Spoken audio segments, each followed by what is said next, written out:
Nous allons conclure la soirée avec une lecture de Valerie Hsiung que je vais présenter, dont j'ai traduit quelques paragraphes de prose et que je vais lire aussi, et je lui laisserai ensuite la parole pour conclure la soirée.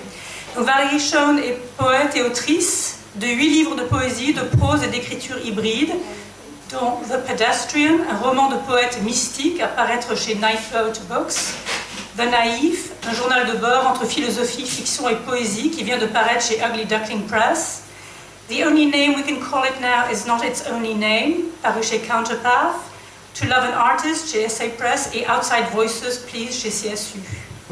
Elle a diffusé ses écrits sur papier dans de nombreuses revues, en chair et en os, au Treefort Music Festival, au Common Area Maintenance, au Poetry Project, et via les ondes sonores sur Montez Press Radio et Hyle Greece, et sous d'autres formes de particules. Née l'année du serpent de terre et élevée par des immigrants sino-taïwanais dans le Midwest des États-Unis, elle vit aujourd'hui au pied des montagnes rocheuses où elle fabrique des parfums et enseigne à la Jack Kerouac School of Disembodied Poetics à Naropa. Et donc je vais lire 3 longs paragraphes de prose. Je me demande si nos journées passent plus vite aujourd'hui parce que le monde qui nous entoure semble plus rapide que dans les histoires que l'on trouve dans les livres d'histoire. Ou s'il est en fait plus lent parce que nous avons plus de temps pour donner des coups de pied dans les cailloux et vivre. Parfois je pense que cette idée d'avoir plus de temps pour donner des coups de pied dans les cailloux ou les gravillons est une illusion dont les gens qui ont rendu le monde plus rapide veulent nous convaincre parce qu'en réalité, nous avons conscience de glander et une partie de nous se sent coupable ou est consciente que c'est un privilège. Et être conscient qu'une chose est un privilège signifie que nous sommes conscients que cette chose est exceptionnelle, que le fait d'avoir ce temps pour shooter dans les cailloux est exceptionnel, alors qu'en réalité c'est tout à fait ordinaire. Je ne pense même pas qu'il s'agisse d'une conspiration. Alors quand je dis que les gens qui ont créé le monde de telle ou telle manière veulent nous convaincre, ce que je veux dire, c'est que tout est truqué, mais ce n'est pas eux qui l'ont truqué, ce sont des générations et des générations de gens qui n'ont rien vu venir, des gens qui ont fait une chose pour rendre leur vie plus facile, et peut-on leur en vouloir pour ça? Non, parce qu'il y a des choses que je ne voudrais vraiment pas rendre plus difficiles, ou auxquelles je ne voudrais vraiment pas consacrer plus de temps, ou que je ne voudrais vraiment pas avoir à contourner en inventant ma propre petite astuce, même si je dis que je donnerais une semaine de salaire, même si je donnerais une semaine de salaire aujourd'hui, pour passer une semaine à apprendre à faire les choses à l'ancienne. C'est drôle l'époque dans laquelle nous vivons aujourd'hui. Il y a tellement de pièces mobiles dans ce puzzle, et chaque fois qu'il semble que nous approchons du bout du tunnel, je vois que le tunnel s'allonge un peu plus. Chaque fois que je pense que nous avons mis suffisamment d'argent de côté pour les jours de vaches maigres, les vaches maigrissent à vue d'œil et nous nous rendons compte qu'il ne nous reste plus rien et que nous devons emprunter davantage. Il y a tellement de pièces mobiles dans ce puzzle, et chaque fois que je pense que je ne m'en sors pas trop mal avec toutes ces pièces, que je ne perds pas de vue les pièces qui se ressemblent, celles qui vont près du bord, celles qui vont dans un coin, que je m'assure de ne pas poser une pièce au mauvais endroit, je me rends compte que je n'ai jamais fait ce puzzle auparavant et que le nombre de pièces n'est pas indiqué. C'est le genre de puzzle que l'on peut agrandir à volonté, que l'on peut faire quand on veut et que l'on dispose quelque part, dans un parc public par exemple, où les gens passent, où d'autres disposent leur propre puzzle et où l'on peut comparer son puzzle à celui des autres et se demander si ce que l'on croyait achevé l'est vraiment. Un jour, vous êtes au parc, il n'y a personne d'autre et c'est exactement à ce moment-là, lorsque vous êtes parfaitement satisfait et que vous réalisez que vous avez vraiment terminé votre puzzle, que vous vous rendez compte que la façon dont vous l'avez réalisé n'est pas la bonne, qu'il semble complet mais qu'il ne tient pas, qu'il n'y a aucun moyen de le déplacer, si cela a un sens, qu'il n'y a aucun moyen de le garder d'un seul tenant, de montrer à qui que ce soit ce que vous avez fait, tout le travail que vous y avez consacré, tout le temps que vous y avez passé, en fait, c'était presque pour rien. Peut-être qu'à un moment donné, nous aurons suffisamment avancé pour pouvoir le conserver d'un seul tenant, ou pour qu'une partie suffisante tienne d'un seul tenant, de sorte que ce que nous laissons derrière nous soit sans importance, que les pièces que nous abandonnons en route soient sans importance, parce que les choses les plus importantes auront été mises en place. Quoi qu'il en soit, nous tirons un trait. Je vous remercie d'accueillir Valerie Hsiung.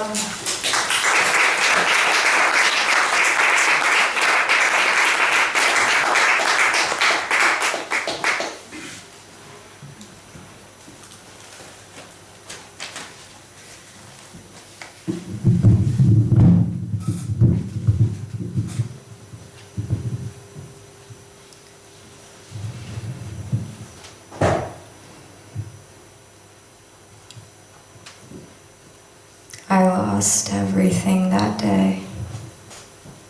The day I went to the well for the 100th time was the day I stopped humming to myself.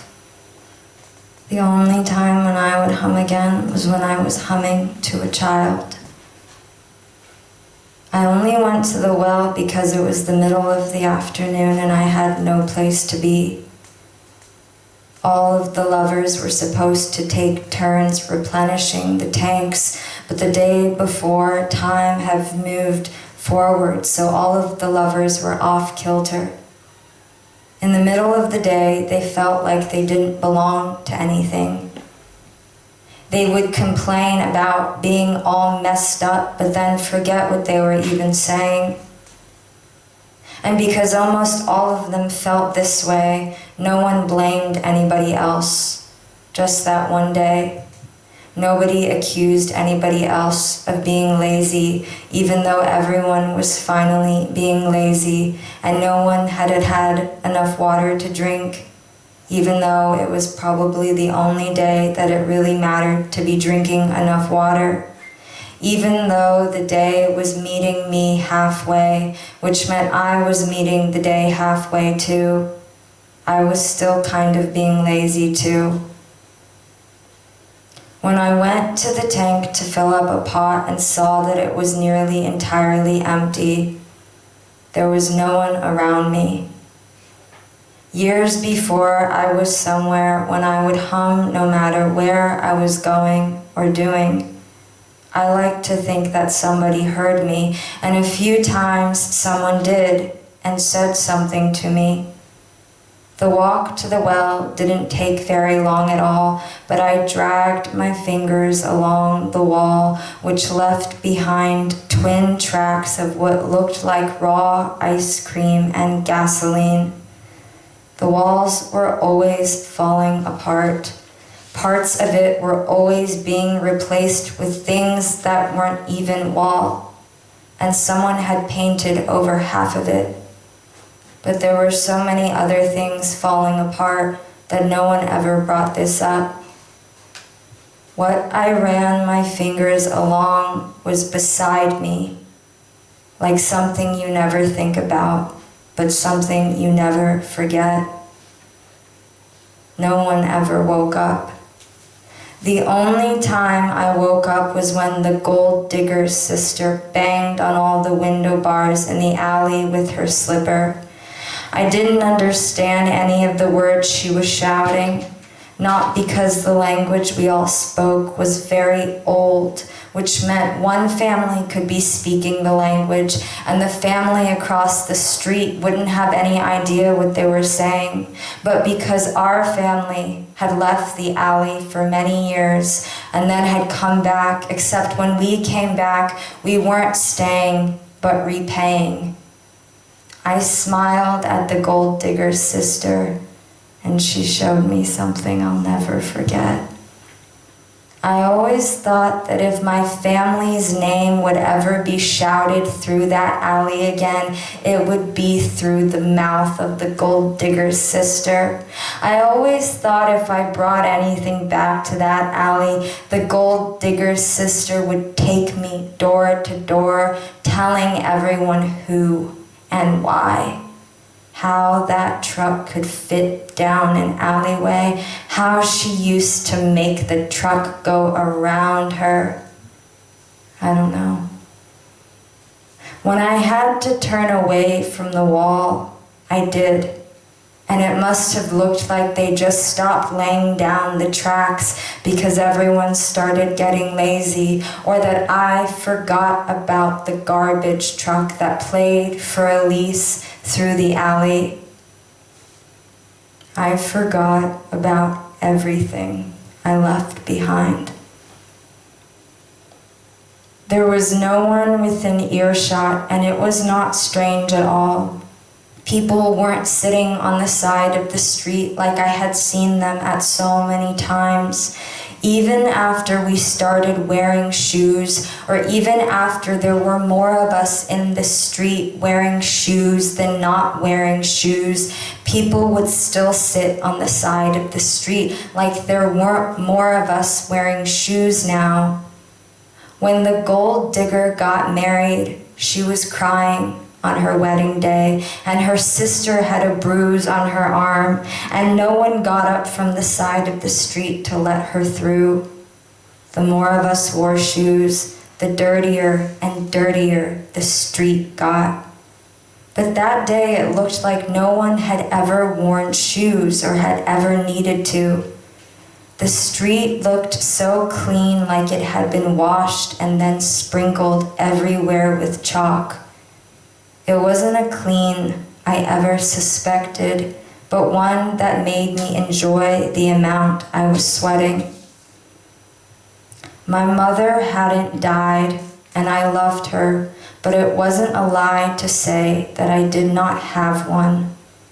My father hadn't died yet either, and I also loved him, but even more, it wasn't a lie to say I did not have one. Almost like they left the alley, I left the dead end. Almost like that. My mother and my father never said their families were dead until they were, because for anyone who came from the alley, that wouldn't have just been lying. It would have meant that you were destined to share a bed with the idiot. But for me, anytime I said, "Nice to meet you," I didn't know what I was doing. And whoever I said this to knew it wasn't true too. It's not that we had ever met before, but we had already shared so much with each other.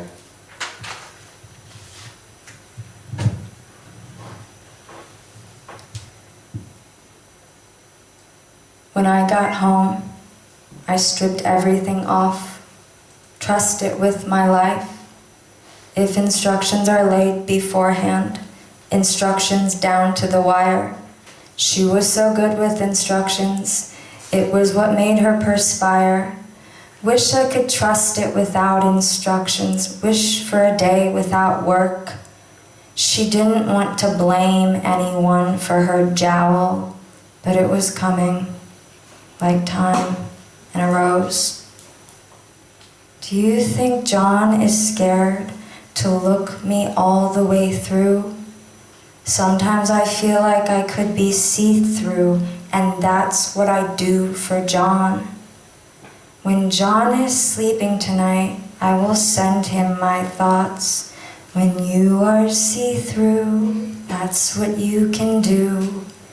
When John is sleeping tonight, I will tell them how they tried to gouge out my third eye, making a clean dig. When I looked in the mirror, it felt as though I'd never had a third eye, and it cut me to the core. I must confess I felt very empathetic to that core, and then a few weeks later, why? It started to grow back. What is inside me, like melanin, no one can gouge out, that wants this third eye stay. This is enough of a test for John. If John passes this test, well, I don't know. Maybe then I can ask him to confirm. Maybe I can then send out other tests of my complete see-through. John, John, do you know who? Do you see? Have you seen me? Can you tell? Would you tell on me? It's okay. Okay, John. I have passed the test for the both of us, and I'll get you in. Why not? Why did we come here? We didn't need to come here. But it was another place for us to go. Did we think we could come here to thresh? Who would think this would be a place for one to do one's threshing? Though we are not brought to any precipice, in the flatness of this place is a hiddenness, a road around which we cannot see beyond the threshing, beyond coming and going. Yet between each hiddenness is there a flatness within which there is a dwelling. That's not why we could have come here, to stay. How did the first two humans come to know how to mate? Sometimes I walk around and think how strange all of us clothed the way we are. Sometimes I walk around and I notice how one person is clothed the way they are, and then another person is clothed another way, and then the first person makes a street turn, and then another person walks up driveway toward a house, let's say. Do they take off their clothes once they disappear from my view? There was something about this girl that drew Miss Antarctica to her too. It was the way she could make a grown man blush inside by the way she talked, because what she said was serious, that Miss Antarctica always wanted, but had always gone about in the wrong way. If you were left alone for a long enough time with this girl, she would eventually absorb you. If you were left alone in a hatchery working side by side with this girl, she would eventually absorb all of you, even if she didn't want to. There were only a few structures on the island which announced their presence loudly to the inhabitants of the island. Your eye drew up to it this structure, but from which center did they emanate?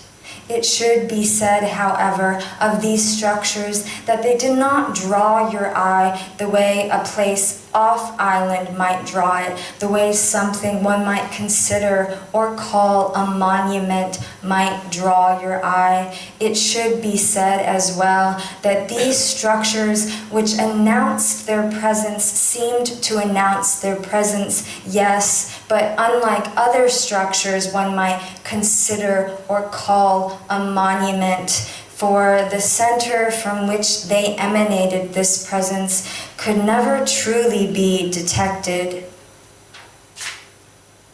Did you ever find it strange that the type of person who could be contained, content to be contained, content to go from smooth to sun-baked, did you ever find it strange that the type of person who could go very far into the estuary, could conceive and conceive and conceive? Did you ever find it strange that the type of person who could go very far into the estuary would never want to stray? Make sure you are back inside once the outside starts changing. Go outside now before it'll be changing outside by the time you need to come back inside. It will be changing soon enough. You won't be able to stay outside long enough. You'll have to start walking back. When you start walking back, you'll be tempted to do so backwards. I will draw your eye very far inside into our monument. You could be John's center? No, though this is a monument, and a monument is a thing, the 20 children anywhere else would play their games around, and that's what they want them to do. I will draw your eye towards the flatness around every corner, beneath us and our center. It's a fine feeling when the most monumental thing on this island is the monument on that other little island with the other little freaks. My negotiations with John today have been less productive than usual. I think when we first began negotiating, I was enraptured, though my waters were ostensibly quite still, and John didn't know that I could even have another motive, and though he still may not know that we are the ones who have other motives, I think because my rapture has gone more and more into the background, he feels that this action of negotiating will no longer get him whatever he thought I would accompany him on. When I was born, I was already a year old. 1 year, so I'm one of those whose birth year is always bound to be slashed. I was always 1 or 0, 10 or 11, that kind of thing. When I was born, the quilt was not yet handmade. The quilt was machine-born.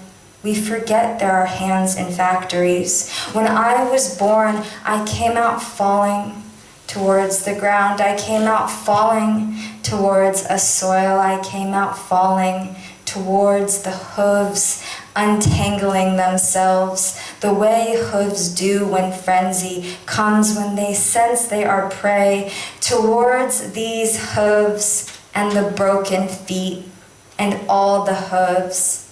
So, it's high time. Did John's center stop growing to fit into the container that held him? Didn't John's center grow only as much until the container said no? Did John try to grow and then at night when he was put back into his container, his center became blunted? I brace myself in the street. No one knows about my brace but me and one other person who doesn't even know where I belong tonight. When you hear 40 years ago, do you hear today? What about 50? When we first got here, I nodded in disbelief when they mentioned how here nobody locks their doors, how locking a door is an aberration here. It took me 2 months to give it a shot, actually. Still, each time I have a moment, because locking it has become so ingrained in me that I feel they are trying to reach my numb pacifism or something until they have it, until they have finally found our numb pacifism, and at that point, they can just do whatever they want. I've had to become this way, I suppose, so that what you see as what you get has come by way of getting because it saw. I said, well, I can be it. Like that, I volunteered. I suppose I came across as some kind of joke, and for a while this threatened to crush me, but somehow it didn't. Somehow, I became practically marvelous at jokes until I didn't have to tell a single one. People would be very confused, sitting at a table. I would say nothing, and then I would ask a question, and then another question, and then another question, and then, as though by accident, although everyone knew it wasn't an accident, I would also tell a joke. What would happen to us if? How many of us would it take? How few of us do we need? How many of us in a room? How many of us around a table? How many cilia on me until I become detectable? What would happen to us if we latched onto the wrong thing, if we mistakenly believed the thing we were latching onto were the thing we were supposed to latch onto when in fact, it was just the container holding us. Thank you so much. And I just want to say what a pleasure it was to do the translation. It was such a gift.